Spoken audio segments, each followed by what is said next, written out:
একটা পর্যায়ে মাইট দিল, তো আমার মাথার মধ্যে জোরে একটা ঘুষে দিছে ইন ফ্রন্ট অফ আর্মি, সামনে ওরা আর্মি আমাদেরকে উদ্ধার করেছে, সেখান থেকে আমরা চলে এসেছি। ওই জায়গায় ভোট কি হচ্ছে সেটা আল্লাহ জানে। আজানপুরে হলে ভোট ডাকাতি চলতেছে। মির্জা আব্বাস মহিলা কলেজে হলো আমাদের এজেন্টকে গুণটা তারা ঢুকতে দেয়নি, সেখানে মহিলাদের যে সিরিয়াল এটাকে স্লো করে রেখেছে, সামনে এত গুন্ডা বাহিনী তারা রেখে দিয়েছে যে মানুষ ভোট দিতে ভয় পাচ্ছে। রেলওয়ে কলোনিতে গেলাম, সেখানে বললো মির্জা আব্বাসের এরিয়া কেন, আমি ঢুকলাম, এখানে প্রিজাইডিং যে অফিসার আছে, প্রিজাইডিং অফিসার ডিরেক্ট বিএনপির পক্ষ হয়ে কাজ করতেছে, উনি বাংলাদেশ ব্যাংকের উপপরিদর্শক, নাম মোহাম্মদ রাসেল। তো বললাম ভাই আপনি এই কাজটা কেন করতেছেন, উনি চুপ করে দাঁড়ায় আছে।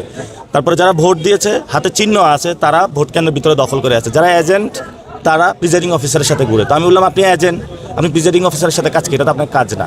তো যখন আমরা এইসব অসংলগ্নতা এবং তাদের এই অ্যাক্টিভিটিসগুলো দেখলাম, বাইরে থেকে বুঝছে যে থলের বিড়াল বের হয়ে যাচ্ছে, আমাদের সবাইকে স্লাইজিং করা শুরু করলো। আমরা বলবো ভয় নাই, আমরা মাঠে আছি, আপনারা আসুন।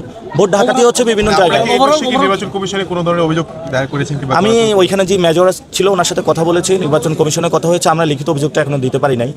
3 জন আহত হয়েছে, আর আমার মাথার মধ্যে একটা ঘুষি দিয়েছে, ঘুষিতে তো আর মানুষ কত আহত হয় না।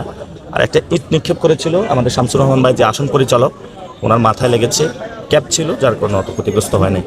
আর আমরা পরে একটু প্রতিরোধ করে দাঁড়াইছি, যার জন্য আমরা বলেছি এখন আমরা প্রতিরোধ করব। আপনি কি কোনো আশঙ্কা করছেন? ঢাকা 8-এর কোন আসনে? ঢাকা 8-এর রেলওয়ে কলোনি হাই স্কুলে উচ্চ বিদ্যালয়। কারা হামলা করলো? এটা কি আপনারা? মির্জা আব্বাসের বাহিনী, ডিরেক্টলি সিল লাগানো আছে, বলতেছে মির্জা আব্বাসের এখানে কেন আসে, করেন কত ভয়ে তারা রাজত্ব কায়েম করে রেখেছে। এবং নট অনলি এটা তো ইন ফ্রন্ট অফ মিডিয়া, আপনারা সবাই এটা দেখেছেন। আর নির্বাচনের পরে কি সংসদে আশঙ্কা করছেন গণনার সময় বা আগে? করতে পারে, কারণ বিকজ তারা ফিউরিয়াস হয়ে যাচ্ছে। এখন হলো তারা যে কোনো মূল্যে আঘাত করে একটা ভোট বানচাল করতে চাচ্ছে। আমরা সেই